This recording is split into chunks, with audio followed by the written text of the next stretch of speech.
Donc, je vais leur laisser la parole. Donc, il s'agit d'un GI2E qui n'est plus reconnu, mais qui est accompagné par l'ADR de la Loire. Donc, avec l'animateur de ce collectif, Karl Varroquier, donc animateur à l'ADR 42, Raymond Pitiot, qui est donc paysan adhérent à l'ADR, et puis Floriane Derbez, sociologue qui est chercheuse indépendante. Voilà, je vous laisse la parole à tous les trois.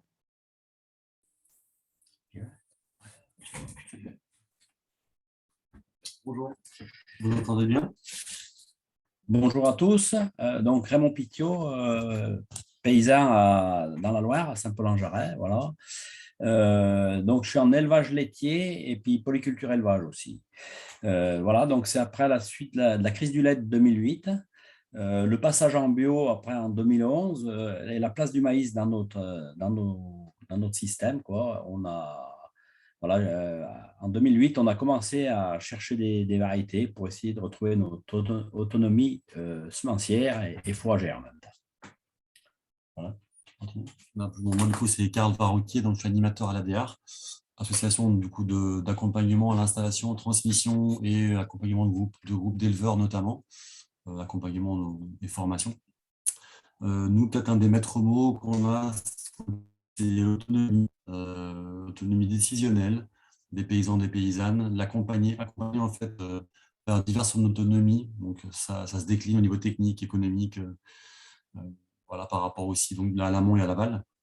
Et du coup, les semences, c'est une des dimensions de cette autonomie qu'on essaie de promouvoir dans le monde rural. Bonjour, et moi je suis Floriane Derbez, donc sociologue. Et comment on en arrive à travailler ensemble avec Karl de l'ADR et les paysans impliqués dans le groupe Maïs Population dans la Loire et dans le Rhône. Donc au principe de cette collaboration, en fait, il y a un appel à projet du ministère de l'Agriculture, les mobilisations collectives pour l'agroécologie, donc les MCAE, qui sont initiées donc en 2014. Et c'est un dispositif auquel il était prévu d'adjoindre quelques sociologues en observation, parce que c'était un dispositif assez innovant, en fait, mis en place par le ministère de l'Agriculture. Et donc, c'est dans ce cadre-là que moi, je commence à faire ma thèse, donc sur plusieurs collectifs lauréats de cet appel à projet, et que j'en viens à m'intéresser en fait aux pratiques qui sont développées par ce groupe et qui interrogent fortement la production de connaissances et la diffusion de connaissances assez classiques qu'on a vu ce matin dans un schéma assez verticale. Et là, en fait, il s'agit d'un groupe d'agriculteurs qui expérimentent autour de variétés de maïs dites population. Et donc, c'est cette question de la production de connaissances par les agriculteurs accompagnés par l'animateur qui m'ont particulièrement intéressée et qui ont fait l'objet d'un partenariat entre nous pendant plus de 3 ans, partenariat qui s'est ensuite déployé avec d'autres chercheurs dans le cadre d'autres projets dont vous parlera Karl par la suite. Donc je laisse la parole à Raymond qui va vous expliquer un peu comment on a travaillé ensemble et ce à quoi ça a donné lieu. Donc voilà mon rôle dans le projet. Voilà, donc comme moi je cultivais des maïs population depuis 2008. Voilà, j'avais quelques connaissances. On avait travaillé déjà avec une autre chercheuse pour nous accompagner aussi, pareil, dans un cadre de CASDER. Et comme j'étais passionné par ça et par la découverte des maïs, donc voilà, bon, j'avais un peu plus de connaissances, donc j'ai participé voilà, à beaucoup, à partager tout ce qu'on faisait. Et du coup, c'est un partage mutuel et enrichissant, quoi. Enrichissant et collectif. Donc, ça passe aussi bien du chercheur et surtout et beaucoup sur le terrain, quoi. On aimait bien aller sur le terrain parce que ça nous parle beaucoup plus. Les paysans ils sont plus sensibles quand on explique quelque chose sur le terrain, ils sont beaucoup plus sensibles et ils comprennent beaucoup plus vite le fonctionnement, quoi. Voilà, sur la plus-value avec le partenariat, donc ça nous apportait des précisions, des affirmations, voilà, parce que les chercheurs ont des grandes connaissances, mais que nous, on ne connaît pas ou qu'on ne voit pas forcément. Voilà, sur certaines actions que l'on va faire. Hein. comment on peut adapter, comment on peut aussi les adapter dans notre système, quoi, hein. Voilà, on s'écoute, on fait des tests, beaucoup. Voilà, on nous explique et après, ben voilà, on partage et on dit, ben non, il vaut mieux pas faire ça. Et puis, il y a des endroits où voilà, on partage nos expériences surtout. Et puis, comme il n'y avait pas eu de recherche sur les maïs populations, donc voilà, c'est vraiment une découverte et comment on peut avancer et comment certaines variées peuvent s'adapter plus que d'autres. Voilà, donc il faut ressemer pour pouvoir faire, pour pouvoir avoir de la connaissance et c'est de la connaissance de terrain qu'on avait, quoi. Voilà, et partager nos expériences avec les chercheurs et avec d'autres collectifs de paysans aussi, quoi.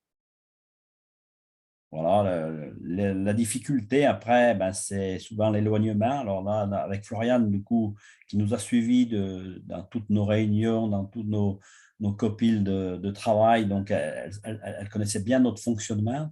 Donc, ça permettait vraiment d'avoir vraiment, elle faisait partie du groupe, quoi, voilà. Donc, et elle nous remettait en cause parce qu'elle nous écoutait beaucoup et souvent, les paysans, on ne fait même pas attention des fois à ce qu'on dit des fois. Parce que des fois, elle nous disait, mais toi, tu as dit ça. Et voilà, donc c'était très enrichissant et ça nous re-questionnait énormément. Voilà, je sais pas si je pense que j'ai dit à peu près ce que… Je continue un petit peu. Ouais, du coup, on est très heureux d'accueillir Raymond. Et puis, déjà, merci à Annick de nous avoir invités à témoigner et à tout le groupe. Et du coup, on est heureux que Raymond aussi, avec ses paroles d'agriculteur, de paysan, puisse témoigner. Moi, du coup, moi, j'ai nécessairement une parole d'animateur, donc un peu différente, mais je veux dire que bon, nous, en tant qu'animateur, on essaie d'avoir un rôle vraiment de facilitation, d'accompagnement, jamais prescriptif. Et du coup, et de l'expertise, en fait, on considère qu'elle est chez les paysans. Donc, c'est beaucoup par un fonctionnement horizontal. Et donc, tu as parlé de COPIL, Raymond, donc c'est le comité de pilotage. C'est que le groupe sur les maïs, c'est beaucoup articulé autour d'un groupe de paysans, de 7-8 paysans qui, en gros, décidaient des orientations du GI2E et de tout le groupe, qui concerne une cinquantaine d'agriculteurs.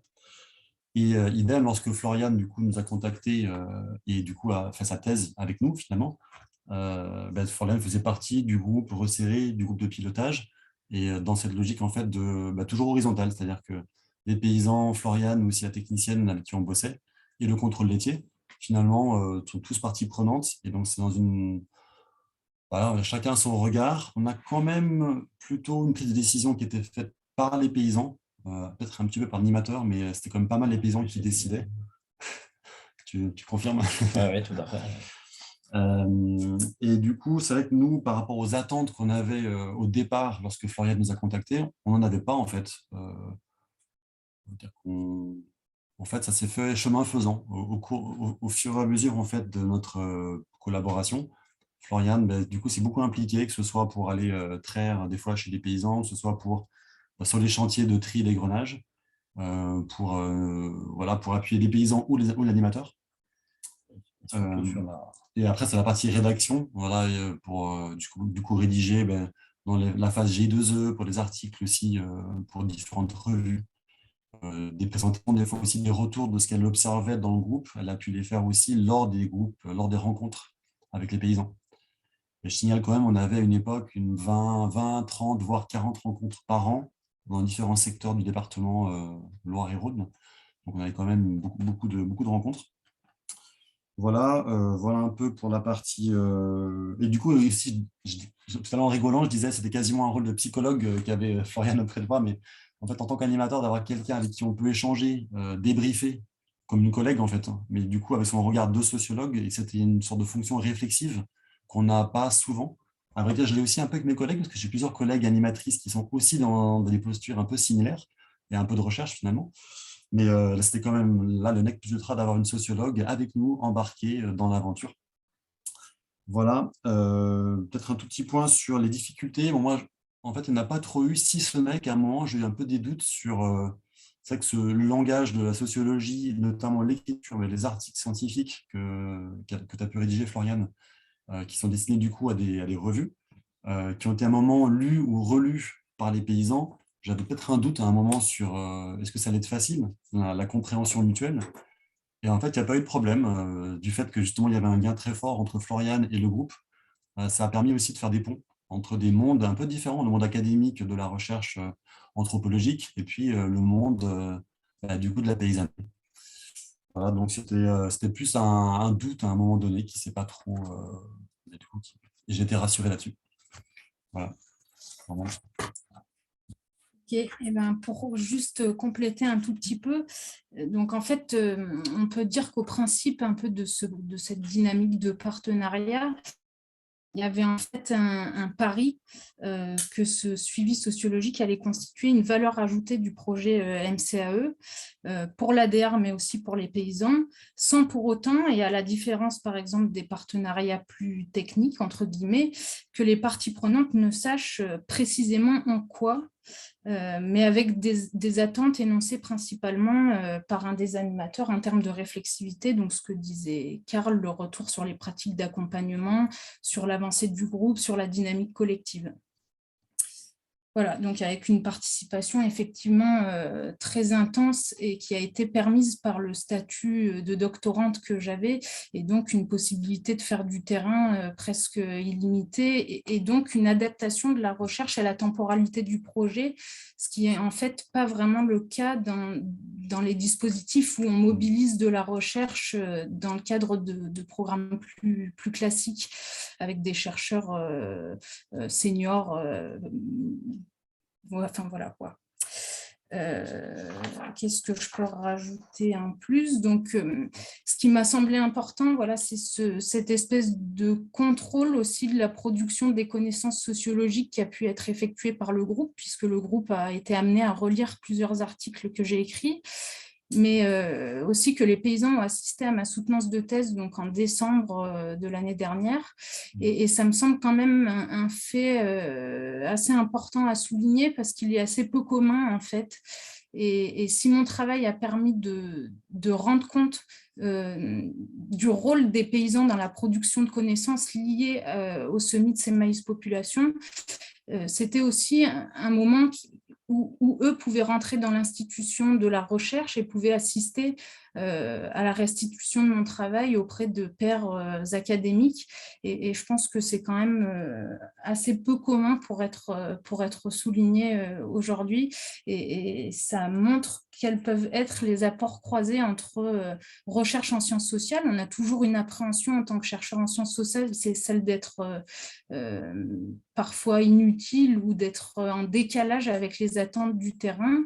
Et en fait, cet exemple précis a permis de montrer que non, on pouvait collaborer de manière assez intense et aller assez loin dans la collaboration et dans la production de connaissances liées à cet objet singulier qui est le maïs population. Après avoir beaucoup écouté les paysans, ceux qui t'ont beaucoup écouté pendant 5 heures d'affilée avec Voilà. des masques en contexte de Covid. C'est ça. C'était un peu extrême, Raymond, non? Non, c'était très enrichissant. Ça permet de voir une autre façon comment les choses sont construites, quoi. Et c'était très enrichissant. Oui, puis Raymond disait en off tout à l'heure, on se rend compte qu'on n'est pas rien et oui, les paysans produisent des connaissances dans le cadre de l'agroécologie. Il y a un vrai enjeu à faire reconnaître cette production de connaissances par les agriculteurs et à les accompagner dans ces démarches qui sont très dispendieuses en temps et en énergie. Et si mon travail a permis de faire ça, c'est une grande victoire, quoi. Voilà. Merci à tous les trois. Je vois que l'image est figée pour moi. Je ne sais pas si c'est le cas pour tous les participants. J'espère qu'on n'a pas perdu nos témoins. Est-ce que vous êtes là? Raymond, Karl, Floriane? J'ai peur qu'on les ait perdus. Je crains effectivement. Pour recherche participative sur les maïs, je vais faire en très court, mais donc il y a plus de chercheurs en génétique quantitative, mais également... Alors, Karl, on vous a perdu quelques minutes, donc si tu peux, ça a été coupé juste après la dernière phrase de Floriane, donc je pense qu'il faudrait que tu recommences ta phrase. Ok, Merci. je vais faire un plus court du coup. Euh, à la suite du travail qu'on a fait avec Florian, donc sa thèse et du coup du GI2E, on a aussi participé à un CASDAR Covalence qui s'appelle Covalence. Donc, on a tous les liens à la fin du diaporama. On va vous envoyer le PDF vers toutes les productions scientifiques et autres d'ailleurs.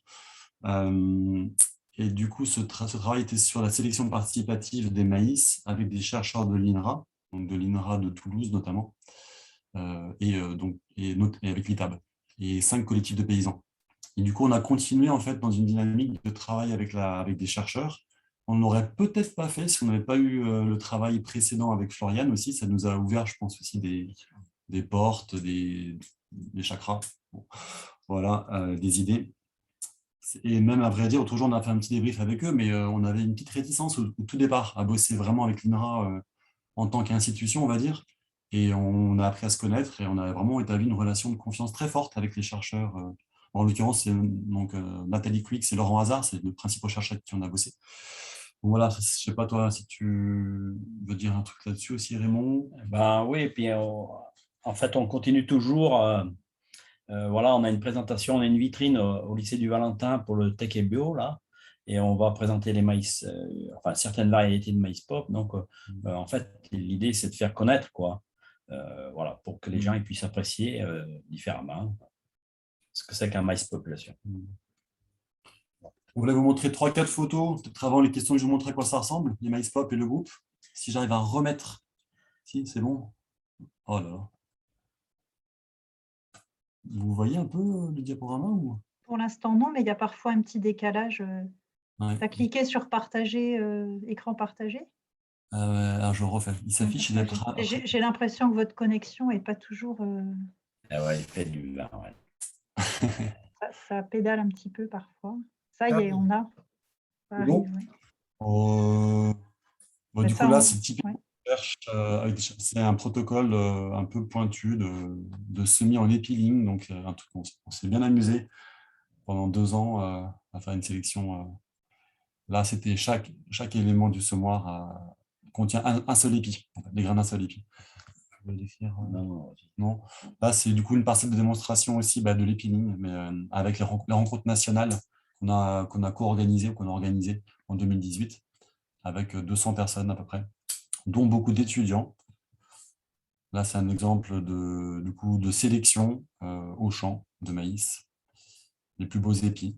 C'est toujours un cadre collectif. Hein. C'est très important pour nous de travailler à plusieurs. Pas toujours. Quand c'est pertinent pour les paysans, quoi. Encore de la sélection, une photo vintage du chantier tri-égrenage, un des premiers gros chantiers qu'on a fait. C'est un moment fort aussi de l'année. Tout le monde se retrouve et c'est aussi convivial, comme vous voyez là. Il y a toujours un petit moment on mange ensemble et aussi à la fin du chantier.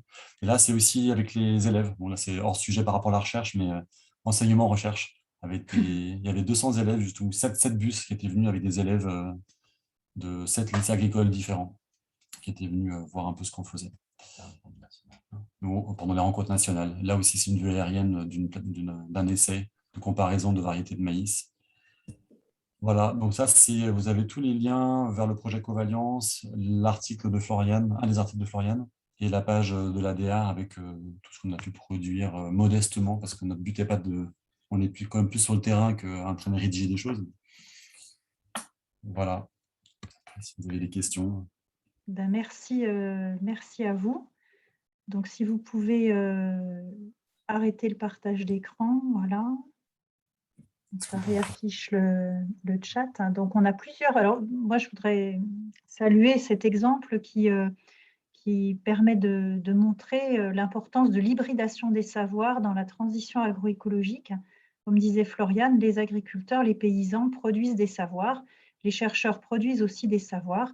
Et ils ne sont pas les uniques détenteurs du savoir. Et ces sources de savoir se complètent et peuvent s'hybrider de façon utile, voire indispensable à cette transition agroécologique. Et je pense que votre témoignage en était un exemple tout à fait marquant.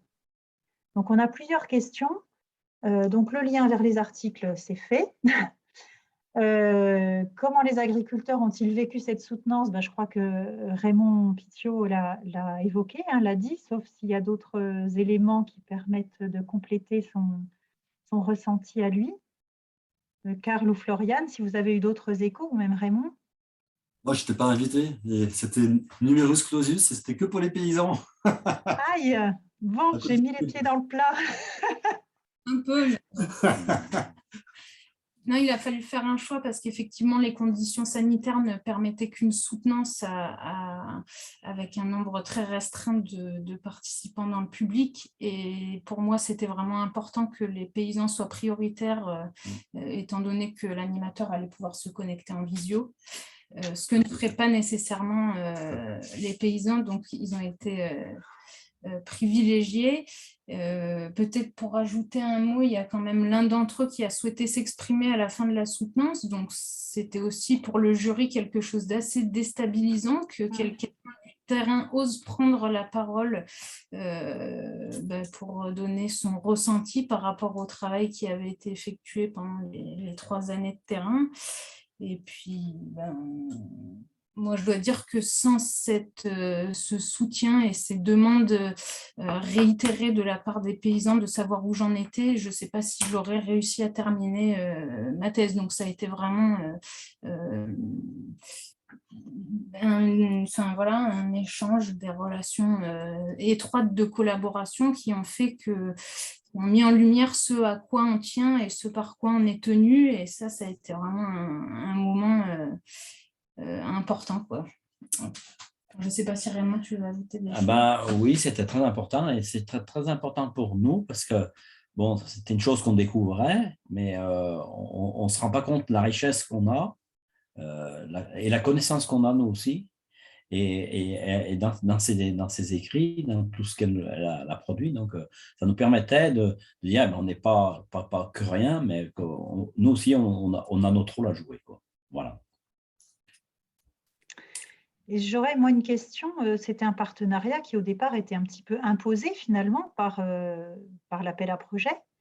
Est-ce que ça a pu constituer un frein? Alors, visiblement pas au final, d'après ce que vous en dites, mais est-ce qu'au départ, ça a pu constituer un frein? Parce qu'on dit qu'un partenariat, il faut que ça soit librement choisi et à l'origine des partenaires du partenariat, ce qui ne semble pas être le cas dans ce que vous évoquez. Donc, comment est-ce que les différents partenaires l'ont pris? En conséquence, qu'est-ce qu'ils en attendaient ou pas? Parce que quand c'est quelque chose d'imposé, on peut finalement ne pas avoir d'attente, voire avoir des craintes même, ou des a priori un petit peu négatifs. Quel accueil ils t'ont réservé, Floriane, au début? Parce que là, on a beaucoup la fin, tout le monde est content, mais il y a un parcours, et peut-être qu'un parcours peut être n'est pas forcément une ligne droite, ça peut être un petit peu chaotique. Surtout quand on est chercheuse en sociologie, effectivement, tu l'as dit, et Karl aussi. Donc, ça fait un petit paquet de questions là qui vont un petit peu ensemble.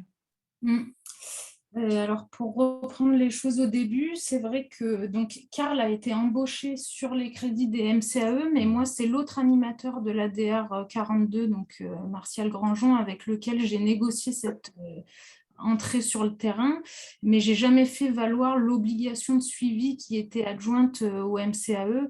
En lui disant en gros vous êtes lauréat, vous êtes obligé de m'accueillir, mais c'est vrai que c'était assez délicat. C'était une manière d'entrer sur le terrain qui n'était pas très confortable pour moi parce que il y avait quand même cette obligation en toile de fond, mais que j'ai jamais utilisée. J'ai d'abord demandé à Martial si ça lui semblait intéressant et lui il a exprimé des attentes en termes de réflexivité, donc pas d'attente en termes très précis, mais plutôt des attentes de retour sur son rôle d'animateur et sur la dynamique collective. Voilà, donc c'était un peu ça. Après, venant de l'INRA et étant donné le rôle de l'INRA dans l'histoire de la sélection végétale, c'est vrai que le début avec les paysans, j'ai eu l'impression que ce n'était pas si simple que ça d'accueillir quelqu'un de l'INRA dans leur collectif. Mais je pense rétrospectivement que moi, j'avais aussi beaucoup projeté cette histoire de la génétique sur les rapports qu'on allait avoir. Et finalement, ils ont été plus qu'accueillants. Et ça s'est très rapidement, en fait, en faisant des choses avec les gens. Et ça, c'est vraiment ce que je voudrais faire valoir et ce que j'ai essayé aussi de faire valoir dans ma thèse. C'est que le travail, il n'est pas tant à faire sur les valeurs, que sur le faire ensemble. Et faire ensemble des choses, et donc aller traire, aller aider à faire de la sélection des maïs, aller contribuer à toutes les opérations concrètes sur les fermes. C'est ça qui produit du commun, du collectif et un sens commun partagé, quoi. Voilà, Raymond, je ne sais pas ce que tu...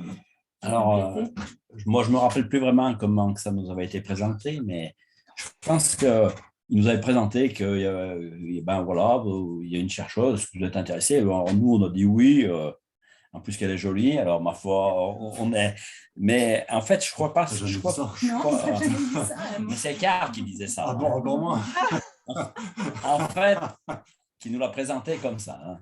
En fait, je pense qu'on est très accueillant et en fait, on est très ouvert en fait, et ça nous permet de nous bousculer un petit peu nous aussi parce qu'on est un petit peu renfermé, on a un peu des œillères et voilà, de ce côté-là, elle nous remettait en cause, elle nous faisait réfléchir et du coup, ça permet d'avancer.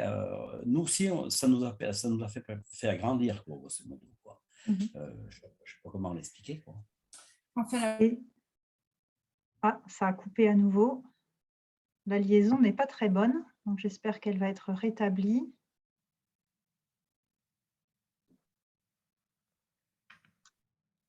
Sinon, si ça ne se rétablit pas rapidement, on va passer à l'intervention suivante, mais j'avais encore quelques questions à leur poser. Donc, je ne sais même pas s'ils se rendent compte en fait du fait qu'on ne les entend plus.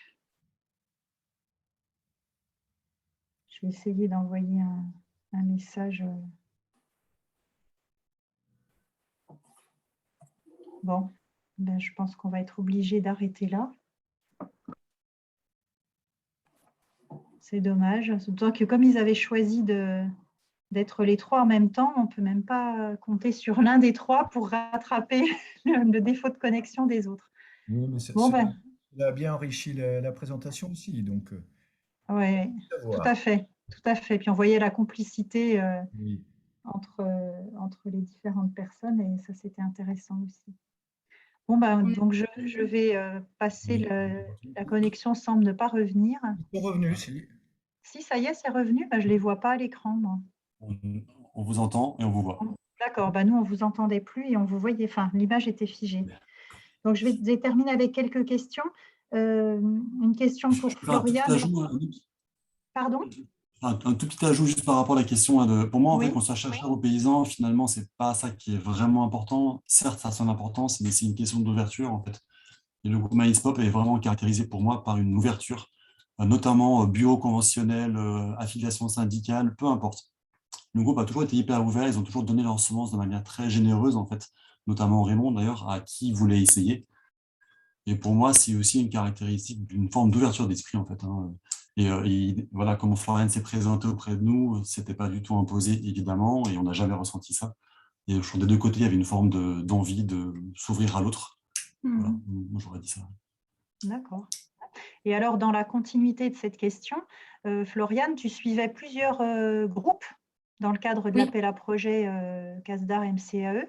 Et est-ce qu'il y a eu du lien finalement qui s'est fait entre ces différents groupes à l'occasion de ton travail? Et qu'est-ce que ça a donné pour l'ADR, pour les paysans qui ont du projet Popécole? Il y a eu du lien parce que d'une manière assez incroyable, on avait un agriculteur qui était partie prenante de 2 collectifs lauréats des MCAE. Et c'est lui sur lequel a porté mon dernier chapitre de thèse parce qu'il faisait justement le lien entre les 2 collectifs dans lesquels j'avais enquêté, donc un collectif qui était accompagné par SCARA, un bureau d'études privé en région Rhône-Alpes et à l'ADR. Et donc le lien s'est fait essentiellement par lui. Et il a joué un rôle aussi de transmission d'informations entre un groupe et l'autre, entre ce qu'il faisait avec SCARA et ce qu'il faisait avec l'ADR, et ça a donné lieu à des hybridations aussi assez étonnantes. et notamment le fait que certains collectifs accompagnés par SCARA, des éleveurs laitiers ardéchois, se mettent aussi à faire du maïs population. Donc voilà, il y a eu des passerelles intéressantes effectivement entre les deux groupes, quelques échanges entre animateurs aussi, enfin toi avec le gérant de SCARA. Voilà, donc oui, ça, on a tous les deux eu un rôle un peu de passeur entre un collectif et l'autre. Ouais. Alors, il y a une question du parc naturel régional du Pilat. Oui. Donc déjà sur le sujet de la thèse et quelques résultats obtenus. Donc je ne sais pas si, Karl, tu as mis le lien vers la thèse de Floriane, où l'article Elle au n'est pas moins… encore en ligne. D'accord. Il y a au moins l'article Oui. qui porte sur le groupe MySpop. En tout cas, celui-là, il est disponible sur Internet en format PDF. Tu l'as peut-être mis le lien, car je n'ai pas eu le temps de voir sur la diapo de fin. Ouais. Et l'autre question, avez-vous des exemples de sujets pour lesquels le partenariat fait réfléchir le groupe? Alors, vous avez déjà partiellement répondu à cette question, mais… Ah oui.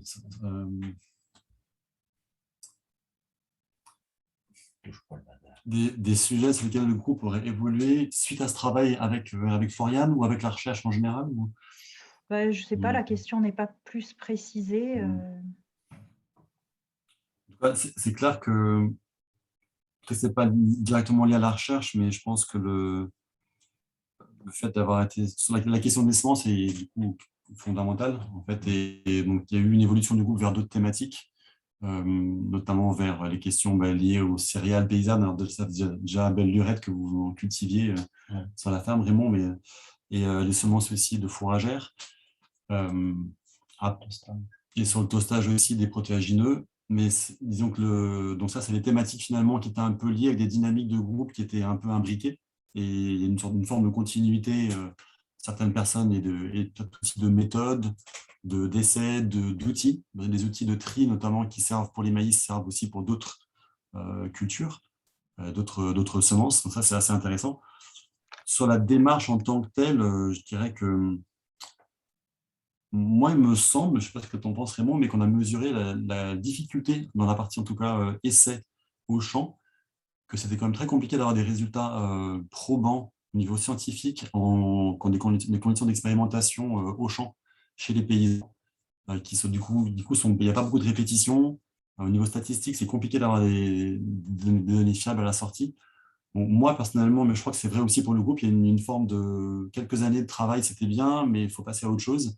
Et on ne va pas se relancer de sitôt dans des protocoles expérimentaux poussés, je pense, de recherche au champ, mais plutôt toujours en mode paysan, il me semble.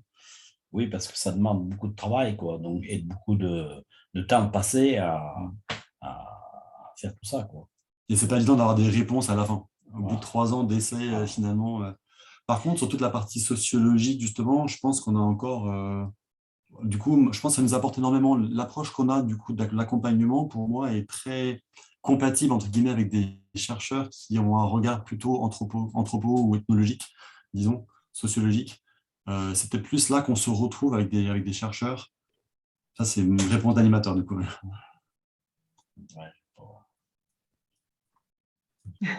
Ok, merci. Bon, je crois qu'on a fait un petit peu le tour des questions et puis l'heure tourne, donc je vais vous remercier tous les trois pour ce témoignage riche et très illustré. Et puis, je vais passer la parole au groupe suivant.